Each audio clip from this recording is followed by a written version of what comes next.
इस वीडियो में बताई गई सारी जानकारी पब्लिक प्लेटफॉर्म पर उपलब्ध है। इसमें ऐसी कोई जानकारी नहीं दी गई है जिससे हमारे सुरक्षा बलों की गोपनीयता भंग होती है। डिफेंस डिटेक्टिव सेना का सम्मान करता है और उन्हीं जानकारियों के आधार पर काम करता है जो सार्वजनिक रूप से मौजूद। दोस्तों, क्या भारत पाकिस्तान को परमाणु बम बनाने से रोक सकता था? क्या इंदिरा गांधी के एक फैसले की वजह से पाकिस्तान आज न्यूक्लियर पावर बन बैठा है? क्या भारत की पॉलिटिकल लीडरशिप के डिसीजंस ने पाकिस्तान को एटमी मुल्क बना दिया है? या फिर पाकिस्तान के न्यूक्लियर बम का ठीकरा भारत पर फोड़ने और अमेरिका, चीन और सऊदी अरब जैसे देशों के दागों को छिपाने की कोशिशें की जा रही हैं? अमेरिकी खुफिया एजेंसी सीआईए के एक रिटायर्ड ऑफिसर ने एक इंटरव्यू दिया है और इस इंटरव्यू में जो बातें उसने कही हैं उसने भारत में सनसनी मचा दी है। रिचर्ड नॉन प्रोलिफरेशन एक्सपर्ट थे और वो सीआईए के आर्म्स कंट्रोल एंड डिसआर्मामेंट एजेंसी और डिपार्टमेंट ऑफ डिफेंस में काम करते थे। रिचर्ड पाकिस्तान के न्यूक्लियर प्रोग्राम पर भी लंबे समय तक काम कर चुके हैं। न्यूज एजेंसी एएनआई को दिए एक इंटरव्यू में रिचर्ड बार्लो ने पहले से चली आ रही उस खबर के बारे में बात की है जिसमें यह कहा जाता है कि इजराइल ने भारत के साथ मिलकर पाकिस्तान के कहूटा न्यूक्लियर जो उनका प्लांट था, जो उनकी उसकी साइट थी, उस पर हमले की योजना बनाई थी। तो रिचर्ड ने कहा है कि मैं 1982 से 1985 तक सरकार से बाहर था और मुझे लगता है कि यह घटना मेरे सरकार के बाहर रहने के दौरान ही घटित हुई होगी। मैंने इसके बारे में कभी सुना था, लेकिन मैंने इस पर ज्यादा ध्यान नहीं दिया क्योंकि ऐसा कभी हुआ ही नहीं। यह अफसोस की बात है कि इंदिरा ने इसे मंजूरी नहीं दी। इससे बहुत सारी समस्याएं हल हो जाती। उन्होंने पुख्ता तौर पर तो इस पर मुहर नहीं लगाई, लेकिन उन्होंने यह जरूर कहा कि उन्होंने अपने सर्कल में यह बात सुनी थी।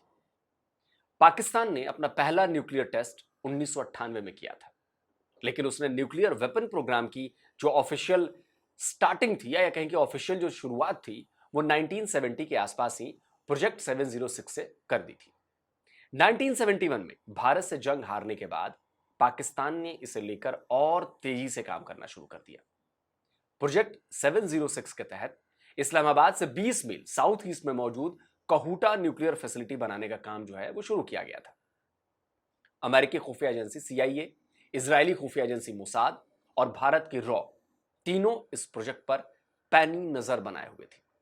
बताया जाता है कि R&AW के एजेंट्स ने कहूटा में नाई की दुकानों से बालों के सैंपल हासिल कर उनका टेस्ट करवाया था, जिससे इस बात की पुष्टि हो गई थी कि कहूटा में पाकिस्तान ने न्यूक्लियर एनरिचमेंट फैसिलिटी का काम जो है वो शुरू कर दिया है। और इसी प्लांट के लिए दावा किया जाता है कि 80 के दशक में इजराइल ने भारत के साथ मिलकर कहूटा प्लांट को तबाह करने की प्लानिंग की थी, जिसे भारत ने या भारत की जो मौजूदा सरकार थी, इंदिरा गांधी की सरकार ने मंजूरी नहीं दी। भारत में इन आरोपों को लेकर पहले भी कई बार राजनीतिक बयानबाजियां और घमासान होते रहे। कांग्रेस और बीजेपी इस मुद्दे पर कई बार आमने सामने आती जाती रहती हैं। आरोप प्रत्यारोप लगते रहते हैं। इनमें सबसे संगीन आरोप 24 मार्च 1977 से 28 जुलाई 1979 तक प्रधानमंत्री रहे मोरारजी देसाई पर लगे। इंदिरा गांधी के चुनाव में हारने के बाद जनता पार्टी की सरकार बनी थी, जिसमें मोरारजी देसाई प्रधानमंत्री बनाए गए थे। मोरारजी देसाई न केवल भारत के न्यूक्लियर बम बनाने के खिलाफ थे, बल्कि वो भारत की खुफिया एजेंसी R&AW से भी उनकी तलखी की बात कही जाती रही है। उन पर आरोप तो ये भी लगे थे कि जब रॉ ने प्रधानमंत्री रहते हुए मोरारजी देसाई को कहूटा न्यूक्लियर फैसिलिटी के डॉक्यूमेंट्स दिखाए थे, तो उन्होंने फोन कर पाकिस्तानी डिक्टेटर जनरल जियाउल हक को फोन लगा दिया और कहा कि न्यूक्लियर बम नहीं बनाने का पाकिस्तानी जो दावा आप करते हैं वो झूठा है और इसके सबूत मेरे सामने। मोरारजी देसाई के इस फोन से जनरल जिया को इस बात का पता चल गया कि कहूटा में रॉ के एजेंट्स हैं और इसके बाद वहां कई रॉ एजेंट्स के पकड़े जाने और उनकी हत्या किए जाने के भी दावे किए गए। उस घटना ने पाकिस्तान में रॉ के पूरे नेटवर्क को तबाह कर दिया था और तभी कांग्रेस इसे लेकर बीजेपी और आरएसएस पर निशाना साधती। यहां तक कि अमेरिकी जर्नलिस्ट सिमोर हैश ने भी 1983 में छपी अपनी किताब the price of power Kissinger in the Nixon white house में दावा किया था कि मोरारजी देसाई सीआईए के एजेंट थे और भारत सरकार की खुफिया जानकारी शेयर करने के एवज में सीआईए उन्हें पैसे भी दिया करती थी।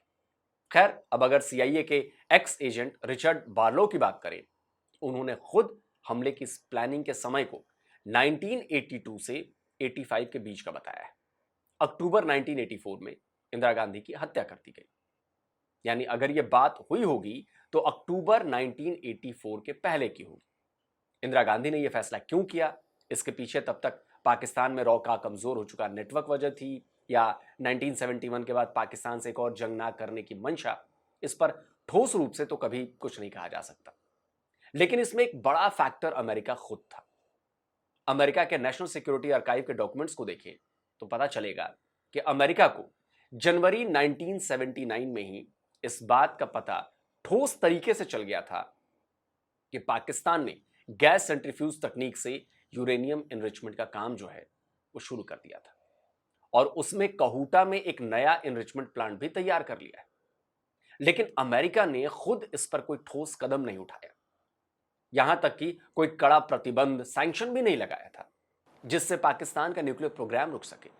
असल में अमेरिका शुरुआत से पाकिस्तान का फायदा उठाना चाहता था। यह समय अफगान सोवियत रूस वॉर का था और अमेरिका हर हाल में अफगानिस्तान में सोवियत की हार प्लान कर रहा था या हार चाह रहा था। उसने अफगानिस्तान में हथियार पहुंचाए थे, इसमें उसने पाकिस्तान का भी पूरा सपोर्ट हासिल किया था। पाकिस्तान ने उस लड़ाई में सोवियत आर्मी से लड़ने के लिए अपनी फौज को भी मुजाहिदीनों के वेश में अफगानिस्तान भेजा था, और इसलिए उसने पाकिस्तान के न्यूक्लियर प्रोग्राम को भी अनदेखा कर दिया। खुद रिचर्ड बार्लो ने अपने इंटरव्यू में यह बताया है कि अमेरिका ने पाकिस्तान के न्यूक्लियर वेपन डेवलपमेंट प्रोग्राम को कई चेतावनियों के बाद भी नजरअंदाज किया था। उन्होंने बताया कि सीआईए के पास इस बात के ठोस सबूत थे कि Pakistani nuclear scientist AQ Khan की अगुवाई में पाकिस्तान न्यूक्लियर वेपन बना रहा है, लेकिन अमेरिकी सरकार और उसके अधिकारी कांग्रेस में से लेकर झूठ बोल रहे थे। बार्लो ने तो यहां तक बताया है कि पाकिस्तान के न्यूक्लियर सीक्रेट्स का पता लगाने के बाद उनकी जिंदगी तबाह कर दी गई। उन्होंने 1987 की एक घटना का जिक्र भी किया। उनके मुताबिक 1987 में अमेरिका के कस्टम डिपार्टमेंट में काम करने वाला एक पाकिस्तानी एजेंट अरशद परवेज अमेरिका से गैस सेंट्रीफ्यूज में इस्तेमाल होने वाले 25 टन मैराजिंग स्टील की तस्करी कर रहा था, जिसकी खबर रिचर्ड को लग गई। उनकी जांच में पता चला कि इसके पीछे पाकिस्तान की खान रिसर्च लैब से जुड़े retired Pakistani brigadier general Inamul हक था। रिचर्ड का आरोप है कि अमेरिकी स्टेट डिपार्टमेंट के कुछ अधिकारियों ने ही इसकी खबर पाकिस्तान को दी। रिचर्ड आगे बताते हैं, तो उस मामले में कस्टम सर्विस के साथ मिलकर हमने एक अंडर कवर ऑपरेशन चलाया और आखिरकार पाकिस्तानी एजेंट परवेज को गिरफ्तार कर लिया। इनामुल हक नाम का एक सेवानिवृत्त पाकिस्तानी जनरल उसे चला रहा था और उसे पेंसिल्वेनिया में स्टील कंपनी में पेश होना था और उसकी गिरफ्तारी का वारंट भी था, लेकिन हक नहीं आया और मुझे पता चला कि विदेश विभाग के कुछ लोगों ने पाकिस्तानी सरकार को इस गिरफ्तारी वारंट की जानकारी दी थी। रिचर्ड का दावा है कि पाकिस्तान के न्यूक्लियर प्रोग्राम के खुलासे के बाद उनका करियर तबाह कर दिया गया, उनकी जिंदगी बिखर गई। उन्होंने यह भी बताया कि मेरी जिंदगी पूरी तरह से तबाह हो गई, मेरी पत्नी मुझे छोड़कर चली गई, मैं 18 साल से अपने मोटर होम में कैंपिंग कर रहा हूं। तो अब बताइए कि पाकिस्तान का न्यूक्लियर बम बनने के पीछे की वजह भारत का या इजराइल का हमला न करना था, या फिर अमेरिका का दोगलापन जो आज तक जारी है। लेकिन अमेरिका के दोगलेपन की कहानी यहीं खत्म नहीं होती है दोस्तों। हाल ही में पाकिस्तान और सऊदी अरब ने डिफेंस पैक्ट साइन किया है, यह हम सबको पता है। पाकिस्तान ने यहां तक कहा है कि इस डिफेंस पैक्ट में पाकिस्तान का न्यूक्लियर बम भी सऊदी अरब की सुरक्षा के लिए इस्तेमाल किया जा सकता है। पाकिस्तान ने भले ही यह बात पहली बार कही है, लेकिन सऊदी अरब इस डिफेंस पैक्ट से पहले भी ऐसे बयान दे चुका है। साल 2009 की बात है, सऊदी अरब के किंग अब्दुल्ला ने अमेरिकी इनवॉय डेनिस रॉस को सीधी चेतावनी दी थी कि सऊदी अरब न्यूक्लियर बम हासिल कर लेगा। तब यह कहा गया था कि सऊदी अरब को यह बम पाकिस्तान से मिलेगा। इजराइल ने भी कई बार इस बात की आशंका जाहिर की है। सऊदी प्रिंस MBS भी इस बात का ऐलान कर चुके हैं। तो क्या सऊदी अरब को पाकिस्तान ऐसे ही अपना न्यूक्लियर बम दे देगा? बिल्कुल नहीं देगा। असल में पाकिस्तान के न्यूक्लियर बम बनाने के पीछे सऊदी अरब का भी पूरा हाथ है। दावा किया जाता है कि सऊदी अरब ने पाकिस्तान को बम बनाने के लिए अच्छी खासी फंडिंग और सपोर्ट भी दिया था। जब America Pakistani nuclear scientist Abdul Qadeer Khan को मारने की प्लानिंग कर रहा था, तब सऊदी अरब ने इसमें दखल दिया था और अमेरिका को इस बात के लिए मना लिया था कि वो कादिर खान को नहीं मारेगा। और इस बात का खुलासा भी अमेरिकी खुफिया एजेंसी CIA के फॉर्मर एजेंट जॉन किरिकाउ ने किया है। जॉन ने बताया था कि सऊदी अरब ने अमेरिका से कहा था कि वो अब्दुल कदीर खान को अकेला छोड़ दे। इतना ही नहीं, 1998 में न्यूक्लियर टेस्ट के बाद सऊदी अरब ने डिप्लोमैटिकली भी पाकिस्तान को फुल्ली सपोर्ट किया था।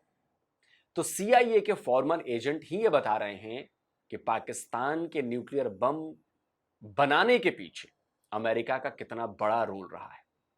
ऐसे में भारत के लिए यह कहना कि अगर उसने कहूटा में ऑपरेशन किया होता तो पाकिस्तान के पास न्यूक्लियर पावर नहीं होती, न्यूक्लियर बम नहीं होता, यह बात हजम करना थोड़ा मुश्किल है।